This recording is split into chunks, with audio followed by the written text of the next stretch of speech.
Boa noite, pessoal, tudo bem?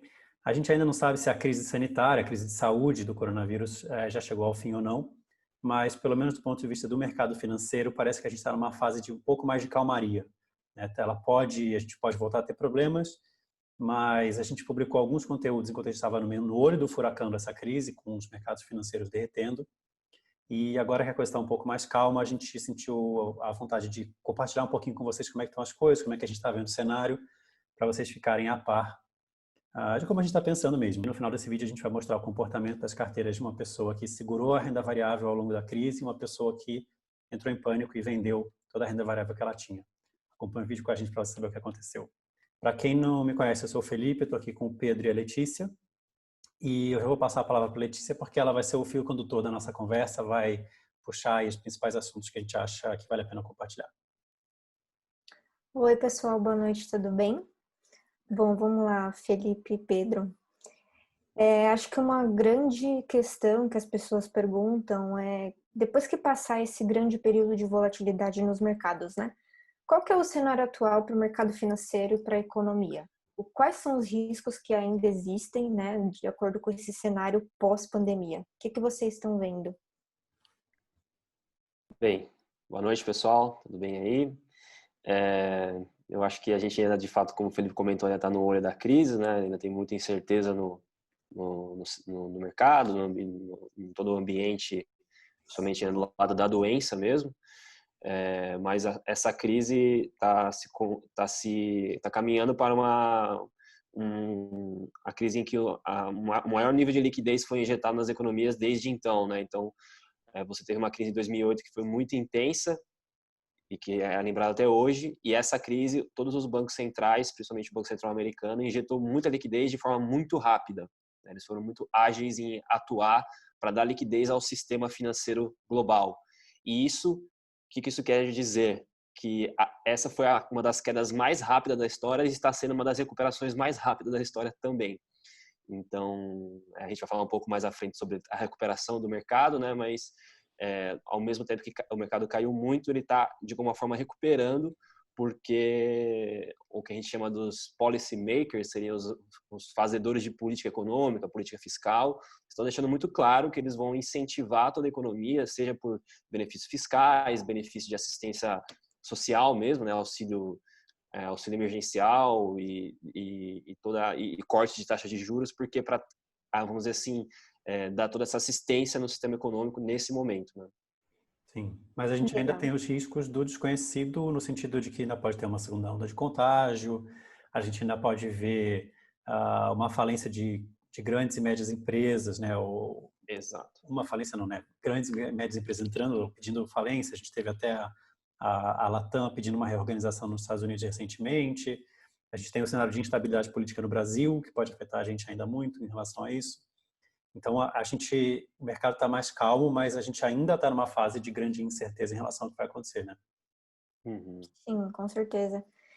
E uma pergunta também interessante, que é bom a gente mostrar aqui, é como as carteiras inteligentes da Verus se comportaram nesse ano, né? Que foi um ano bem importante e a gente não pode mostrar só bons resultados, também tem que mostrar quando a crise chega.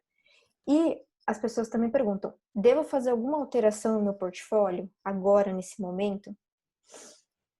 Sim, as carteiras, elas vieram aí de 2019 bem forte de rentabilidade, entraram nesse ano, os primeiros meses, continuando com essa rentabilidade, né? Então as bolsas estavam subindo, as taxas de juros paradas, o dólar ali meio ainda elevado, né? A gente tem uma parte comprada em dólar que também protege as carteiras e estava bem comportado. E aí lá no início da crise ali, no começo de fevereiro, já as carteiras já sentiram alguma coisa e no mês de março elas caíram bastante, né? O pessoal que é nosso cliente deve com certeza acompanhou. E só que passado isso, já em abril e em maio, elas recuperaram principalmente na parte de dólar, né? Que o que acontece no mercado normalmente quando tem essas crises é que a gente existe uma fuga para a qualidade, né, que a gente costuma dizer. Os agentes, os investidores buscam ativos de qualidade, né, e no caso dólar, ouro, moedas fortes. Então o IVVB, que é o nosso ETF de bolsa americana, ele valorizou bastante nos últimos 2 meses e ajudou a até compensar grande parte do prejuízo das outras classes de ativos, que são as classes de ativos, vamos dizer assim, locais, né? Seja os juros e a bolsa brasileira, que ainda tá bem desvalorizada frente aos outros ativos. Então, no primeiro momento da crise, que é aquela coisa quando a coisa, vamos dizer assim, explodiu, tudo cai meio junto, tudo caiu muito junto, né? A gente costuma dizer que a correlação é 1, então tudo desvaloriza tudo meio que igual. E depois o mercado começou a entrar num período um pouco mais de normalidade, começa a ser um pouco mais seletivo e o dólar valorizou e o próprio S&P valorizou um pouco mais, porque você começa a ter um processo de seletividade de ativos com mais qualidade, né? Então aí a gente notou primeiro uma valorização do dólar, do S&P, depois a parte de juros e nos últimos dias agora a própria bolsa brasileira começou a recuperar também. Né? Sim. E acho que com relação ao segundo ponto, que é se as pessoas devem mexer alguma coisa na carteira, a nossa orientação é que não. Os ajustes de carteira para cenário a gente vem fazendo já, né, desde que, conforme o cenário foi mudando ao longo do tempo, a queda da taxa de juros, etc. E agora não é diferente. A gente também está fazendo alguns ajustes, sempre honrando o modelo que a gente tem, mas atualizando com dados mais recentes. E a gente para a gente é uma aula porque a gente observa o modelo fazendo ajustes um pouco mais bruscos, agora que o cenário teve mudanças mais bruscas, e a gente para avaliar se faz sentido o que o modelo está sugerindo e acaba sendo um momento de aprendizado para a gente também, por incrível que pareça, com o nosso próprio conteúdo, né? Agora, Sim, desculpa, quando a crise estourou, conforme ela se agravou, na verdade, a gente foi soltando aqueles conteúdos que eu mencionei no Olho do Furacão, e um deles, que acho que merece destaque, que foi super bem recebido, era um mapa mental para tomada de decisão. Ou seja, a gente tem uma recomendação geral, que é siga o seu plano, continue com o seu plano, ajuste de portfólio a gente está fazendo, mas as pessoas têm particularidades, né? Ela fala, mas e se eu estou assim, se eu tenho essa questão? Então, a gente montou um mapa mental que vinha aquela coisa, você A ou B? A. 1, 2 ou 3? 2. Então, levava a pessoa para a recomendação específica para o caso dela. E em alguns desses casos, tinham pessoas querendo reduzir o nível de risco, o que no nosso modelo significaria vender a renda variável para comprar mais renda fixa. E a gente recomendou fortemente que as pessoas não fizessem isso, né? Que não vendessem a renda variável no meio da crise, porque era o pior momento para isso. E que se elas estavam muito desconfortáveis, que elas guardassem esse sentimento para trocar de nível de risco mais para frente, né? Muita gente no mercado fez uma piada aí, é um momento meio tenso para fazer piada, mas era uma piada de que essa crise ela foi o teste de perfil de risco da vida real. Então todo mundo que se dizia agressivo, que queria aumentar o nível de risco, nessa hora descobriu se realmente tem o estômago para estar naquele nível de risco. E algumas pessoas, tudo bem, descobriram que não, porque não é mérito nem demérito você ser mais agressivo ou mais conservador. Essa é uma característica sua e tem que ser respeitada. E só o que a gente disse para quem estava quem estava desenquadrado, vamos dizer assim, né, estava com uma carteira agressiva e se sentindo mal na crise, a gente falou, olha, espera passar, espera o mercado se recuperar, depois a gente reajusta o seu nível de risco. A crise ainda não passou completamente, como o Pedro mencionou e como a gente conversou no começo do vídeo, mas a gente está numa fase mais calma e o mais importante, a rentabilidade já foi recuperada, a gente já está em patamares de rentabilidade pré-crise, na carteira velha especificamente, né? Tem muita gente que ainda não. Mas para os clientes que se sentiram extremamente desconfortáveis com a perda e querem reduzir o nível de risco, agora pode ser uma boa hora de fazer esse ajuste. Então, entre em contato com a gente no atendimento, fala que quer reduzir o perfil de risco agora, porque realmente pode vir ainda uma segunda onda, né? E se você não quer passar por essa sensação de novo, agora é uma hora de ajustar. Agora, quem segurou o tranco numa boa, um leve desconforto, porque obviamente ninguém estava feliz, mas conseguiu continuar fazendo depósito, etc. Mesmo que venha uma segunda onda, a gente insiste que perfil de risco não é market timing. Então, não reduzam o risco porque acha que vai cair, porque pode ser que suba, né? E aí você ficou para trás. Então, só realmente reduza se você sentiu que tá fora do seu lugar. Sim, e Fê, naquele período a gente abriu algumas exceções para os amigos do Wesley, como a gente chama, para eles personalizarem as carteiras, né? Como que foi essa decisão e a gente tem o desempenho de quem alterou e como que foi isso? O que você tem aí para comentar sobre isso? Tá.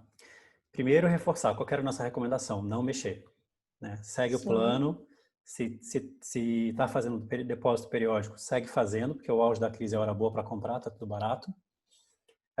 Teve gente que querendo depositar para aproveitar a oportunidade de preço barato. A gente perguntava sempre se eles tinham reserva de emergência, porque essa era a hora em que ter uma reserva de emergência era importante. Então, quem não tinha, a gente falava, então segura esse dinheiro aí, vamos ver como é que o mercado fica, depois você deposita. Mas apesar de ter essa recomendação firme, por que a gente abriu exceções, né? Por que a gente permitiu as pessoas fazerem algo diferente? Porque nesse momento de pânico, o que conta mais do que a gestão é o comportamental.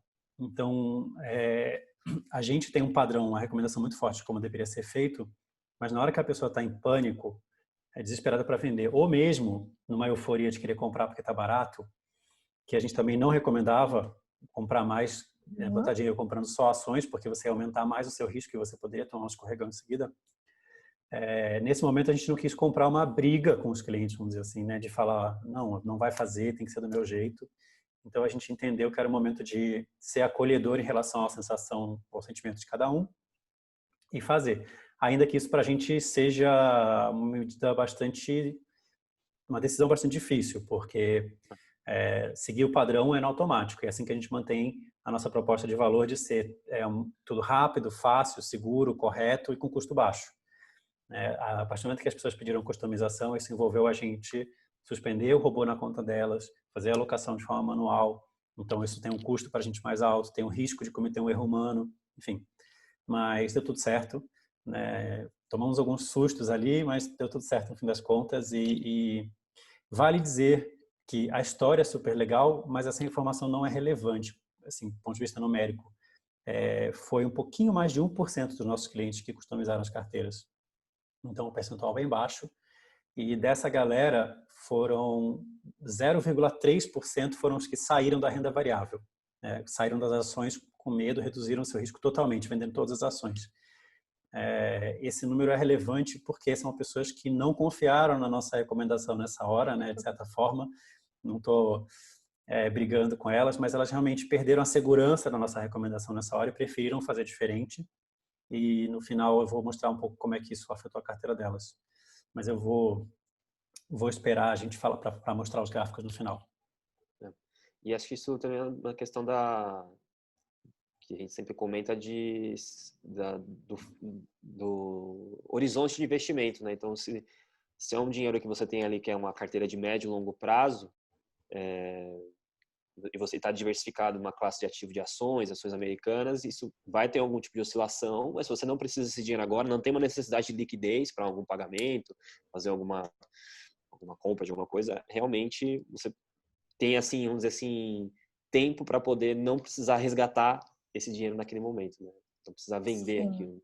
Eu acho que esse é um argumento que a gente conversou com bastante clientes na época, né? A gente ligou para muita gente pediu orientação mais próxima nesse sentido. Isso era um argumento que ajudava a organizar a cabeça da pessoa nesse momento. Você não precisa desse dinheiro? Você vai fazer algum pagamento? Então, espera mais um mês, 2, que seja, para tomar essa decisão realmente com o seu comportamental um pouco mais, né? Você refletiu mais sobre esse movimento, toda essa oscilação e falar, realmente, acho que eu estou com um risco muito elevado e eu preciso fazer um ajuste no meu portfólio num momento mais normal de mercado. Tomar uma decisão de cabeça fria, né? Que Exato. É o melhor a se fazer. Legal, gente. E é importante também a gente falar como que a gente reagiu a essa crise toda, né? A gente teria feito algo diferente? A gente aprendeu com toda essa movimentação que acho que a gente nunca tinha visto isso enquanto velhos, né? Por mais que tenhamos passado por algumas situações, mas nunca como essa. A gente conseguiu aprender alguma coisa? Teríamos feito algo de diferente? Eu acho que desde que as carteiras de inteligência da Verus começaram, a gente já passou por algumas crises, seja a crise dos caminhoneiros, eleições, Wesley Day, todos esses episódios famosos, mas de certa forma o mercado caía e depois recuperava ali em 1, 2 semanas, né? E dessa vez não, essa vez foi muito mais intenso, o nível de volatilidade foi muito grande, o nível de queda, e aí fica, acho que não só para a gente, mas para todo mundo no mercado que está acompanhando, fica claro que essas coisas realmente podem acontecer, sabe? Então fica essa mensagem de que o risco existe, E como a gente não se propõe a acertar o mercado no sentido de antecipar e fazer previsões, a gente volta para o nosso modelo, que é diversificação, controle de risco, custo baixo e transparência. Então isso não muda, mas a gente precisa estar atento a esse tipo de volatilidade, porque Pode acontecer, né? pode acontecer de fato, né? Então não estava no nosso track record um drawdown desse e agora está, vamos dizer Sim, assim, né? apesar da gente fazer sempre os estudos de simulações com períodos longos, que pegam outras crises, né? Viver é diferente de estudar. Exato. Viver já com o dinheiro das pessoas no volume expressivo, né? Sob o nosso controle. E uma coisa que você falou também que eu acho que vale é de que esse risco realmente existe, é porque a gente sempre falou disso, né? Que o perfil de risco tem que ser levado a sério, as pessoas vinham de uma fase de muita euforia, decretando que a renda fixa morreu, o Tesouro Direto morreu, que era hora de todo mundo comprar ações. E isso, infelizmente, é um ciclo que a gente já viu. É um ciclo que está todo mundo ganhando dinheiro na bolsa e aí todo mundo quer entrar e aí as pessoas entram na pior hora possível para se frustrar.